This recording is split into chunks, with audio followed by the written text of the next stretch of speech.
All right, so this is the introduction to our new unit. Specifically, the title of this unit is called Overcoming Obstacles. And I know we can all relate in some form or fashion these days.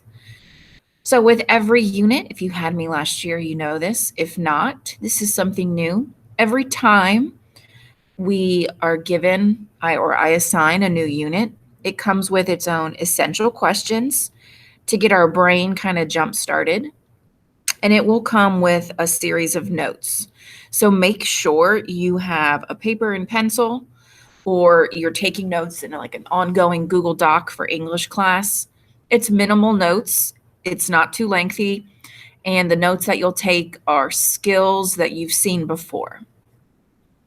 So, overcoming obstacles specifically, I made this for first semester, but it definitely applies again to us in second semester. So, what obstacles have you addressed and overcome, like in your own life? What obstacles have plagued you in which you could not overcome? And these are just questions to think about. You're not answering these, at least not for a grade. How does motivation contribute to your success? Something to think about. How does procrastination impede your success? How do we overcome our own obstacles while balancing our community and society's expectations and these new norms? What do we gain when we learn about the obstacles and failures of other people, especially those people that are closest to us? Is it okay to embrace the obstacles that we have overcome and help others that may be experiencing similar struggles? Is this a sign of weakness or strength? And the last essential question, just to think about, what outlets are available to us to help express our overcomings? Just some questions to think about. So here's the note-taking part. So again, you'll need paper and pencil, or if you like to take notes in a Google Doc, that's fine as well. So go ahead, pause my video to gather your materials and play when you're ready. So the first two skills you've seen before, you've worked with them before, they should be mastered. And it's a simile, it's a comparison using like or as. The next one is a metaphor. It's a comparison, but it does not use like or as. Think about the phrase, she is a cow. His behavior reminds me of a dog. Comparing two things, no like, no as. The next term, alliteration. It's a repetition of beginning sounds. One of the first phrases that we were taught, maybe, is Sally sells seashells by the seashore. It's like a tongue twister. Those beginning S sounds are being repeated. Sally sells seashells. The next one is imagery. We should have mastered this. It's the author or poet's use of descriptive phrases to emphasize our message, to emphasize our theme. It's often used by poets and authors to appeal to our five senses. Number 5 is repetition. The author or poet's use of repeated words and phrases for emphasis. I want you to think about your mom or someone at home yelling at you to do your chore over and over and over. Do the dishes, do the dishes. They say it repeatedly because they want it done. And authors and poets do the same thing.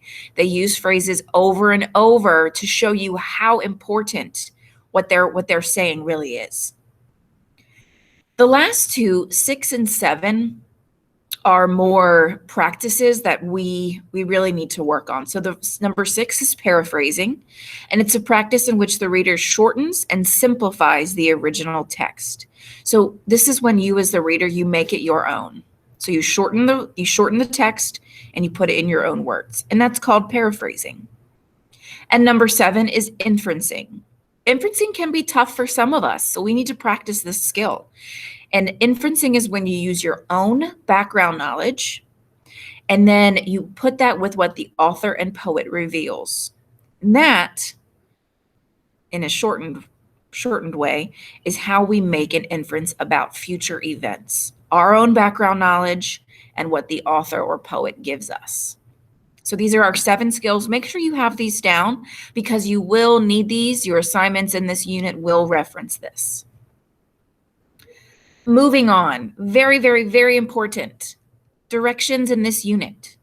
You're going to choose one text set, just one.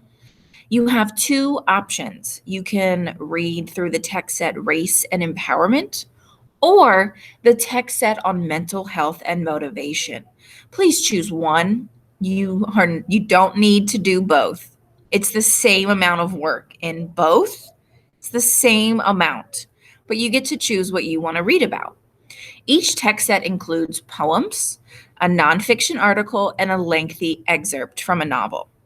When we're done, so at the end of this unit, we will have an essay, a formal essay.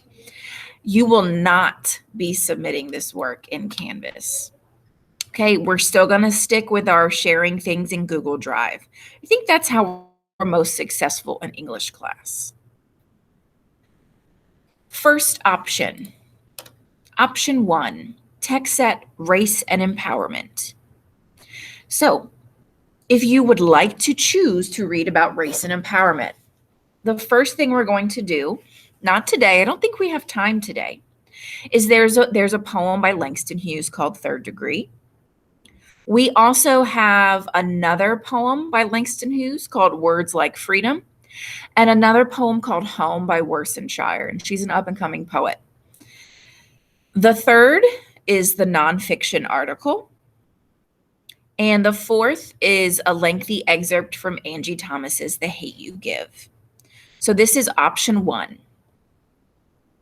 Option 2, we begin the same way, a text set.